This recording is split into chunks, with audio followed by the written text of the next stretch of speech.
Gulay, isang magandang umaga. At yan, papunta ako dito sa aking talungan. So unang pag-apply ko ng GrowerBet 1000. Ayan, so medyo nakabalot pa siya. So papakita ko sa inyo kung paano ko siya gagamitin at ipapaliwanag ko kung ano ba nilalaman itong GrowerBet. Ayan, so sa ngayon yung talong ko ay nasa 5 to 6 months na po ang edad. So magsakto po na medyo gumaganda ng panahon dito. So magpaparecover tayo dahil nga sa ulan. Madalas yung naging ulan dito sa lugar namin dahil sa nagdaang bagyo. Papakita ko sa inyo kung paano ko siya titimplahin sa aking sprayer. So medyo meron tayong hindi susundin doon sa kanyang guide at sa brochure na kasama ng ating lason na GrowerBet. So meron naman akong paliwanag at papakita ko sa inyo kung ano ang pwede natin timpla sa GrowerBet 1000. So sa experience ko yun ang aking susundin dito sa pag-i-spray namin sa talong. So yun mga kagulay, samahan niyo ako.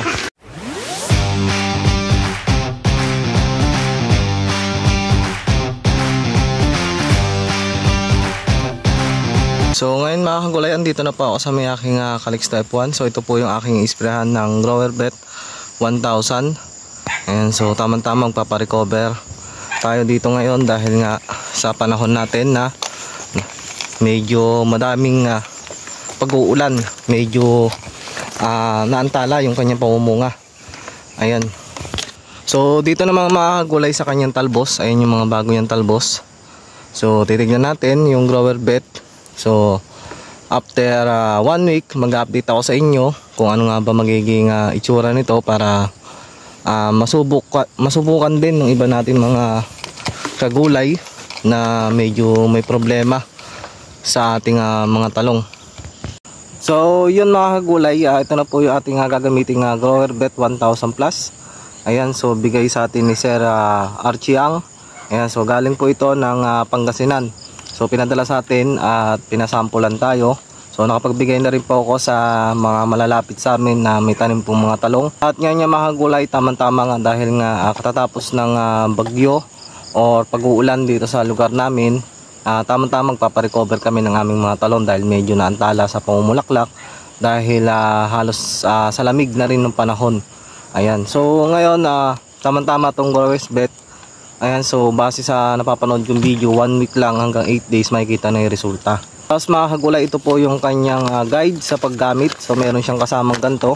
Ayan, kompleto po yan. At nagdala na nga rin ako ng isa para maipakita ko sa inyo yung paggamit nitong GrowerBet 1000. Ayan, so basahin muna natin yung guide nitong ating GrowerBet 1000 na ating gagamitin.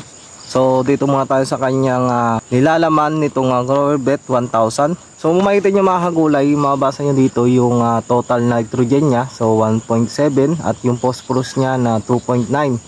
At meron din po siyang potassium. Ayan, so 1.6% ang kanyang potassium. Kali mga kagulay, hindi rin naman nakakatakot na mag-apply nito sa ating mga medyo maliliit pang mga gulay kasi medyo mahina lang po ang kanyang potassium. So 1.6%. Ayan, so pwede ito sa ating mga gulay na halos weeks pa lang na nakatanim.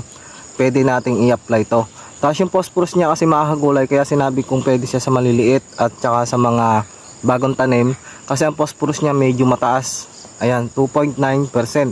So para po ito sa pag-uugat ng ating mga bagong tanim na gulay.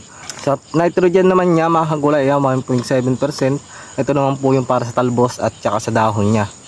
Ayan, so bali mga kagulay, meron din siyang mga bawal sa paghahalo or sa ating haluan na tubig. So bawal po siya sa mga tubig na merong chlorine.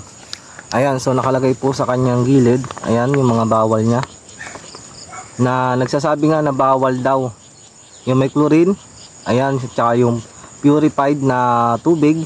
So ang pwede po sa kanya itong mga galing sa poso. Ayan, yung mga galing sa mga irrigation. Ayan, pwede po natin ipang-apply or ipanghalo. So dito sa mga tubig na to, meron din pala siyang susundin.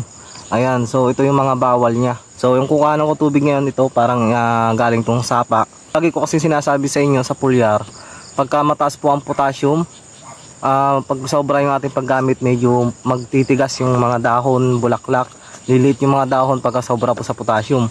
So dito mas mataas naman din yung kanyang nitrogen at yung phosphorus. So hindi masyado nakakaba na mag-apply nito.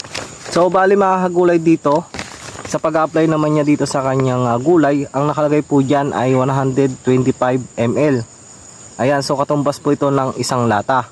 Tapos ang magiging pagitan niya pagka naka-apply na kayo ng una ay lingguhan na po. Ayan, so ito po ang ating dahil gulay nga yung ating alaga, ito po ang ating babasahin dito. Ayan, so meron din po siya sa palay at saka dito sa mais, meron din po siyang guide para kung paano siya gamitin. So nakalagay nga dito, unang apply ay isang lata ng sardinas sa 16 liter. Gagawin ko po dahil medyo madalas kami mag-apply ng or mag-spray dito sa aming talungan, gagawin ko pong 60 ml ang 25 liter. So bali araw-araw po kami mag-i-spray nito sa aming mga gulay. So para sa akin po yun sa pag-apply ko. At mas maganda rin na makita nyo rin po kung ano ba magiging epekto pag mas madalas ang pag-apply nito sa ating mga gulay. So base naman sa akin, kami kasi dito na sa talong na nagtatanim, kapag i-spray po, araw-araw po kami nag-i-spray, pero lahat po ng laso namin ay nakahalo sa tubig. So sana sa mga baguhan din na katulad ko nagagamit, ako kasi sa experience ko kasi, di baling mas madalas ang pag-i-spray, mahinaan na lang po natin ng konti sa pag-apply para hindi rin po yung ating gulay ay masaktan or hindi mabigla sa ating i-apply ng mga lason. So dito naman, isang latang sardinas ang nakalagay sa kanya. Pero nga lang sa pagitan ng pag-i-spray, weeklyhan. So kami kasi dito mas madalas kami mag-apply ng mga lason sa mga talong. So lagi ko naman sinasabi yan sa mga video ko. So yun, ang paliwanag ko dito, ang gagawin ko po ay 60 ml sa 25 liters na spray. So bali araw-araw po ako mag-apply nito. So tignan nyo na lang, after 1 week mag-update ako sa inyo kung ano ba magiging itsura o resulta nitong ating ina-applyan ng Growervet 1000. Ayan, so bali mga kagulay, ang pinagbasehan ko na lang din dito itong nilalaman niya. So kahit mas madalas ako mag-spray, yung potassium niya medyo hindi ako kinakabahan sa potassium dahil mas mababa siya.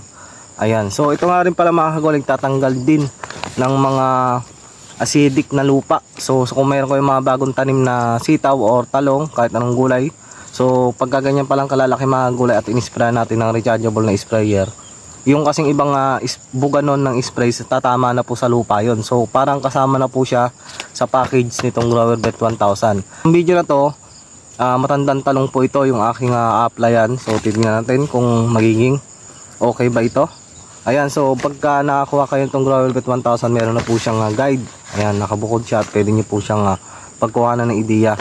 So bali ako, para sa akin, hindi ko pa naman siya nagamit, pero base sa pag-aalaga ng talong, mas maganda na mag-spray ng mas madalas pero mahina. Yun. So parang hindi makalusot yung ibang mga peste sa ating mga gulayan. Mga gulay, yung Growervet 1000, ang nakalagay nga dito, bawal din siyang ihalos mga insecticide, pesticide, tsaka mga fungicide. So ngayon, ang mangyayari mga kagulay, mag-i-spray po ako nito ng 60 ml sa ating mga sprayer, pero haluan ko siya ng konting lason. Dito haluan ko siya ng pampalabo, kasi hindi naman po siya pwedeng i-spray ng rekta sa talong na wala siyang pampalabo, kasi magaspang po ang magiging buga ng ating mga sprayer. So sa akin, medyo magaspang na kasi to, kaya need na po ito ng pampalabo man lang, kahit brudan lang o malatayon. So konting-konti lang naman mga kagulay, kasi yun naman ang magiging purpose din ng brudan, para pumino yung buga ng ating mga sprayer, para mas maganda yung buga at mas makalat.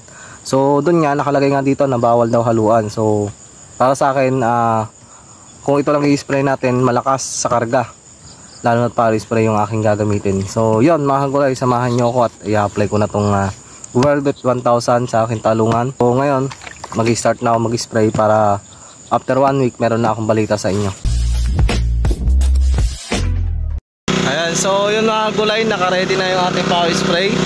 At mag-start na ako mag-spray dito sa aking Calixto F1.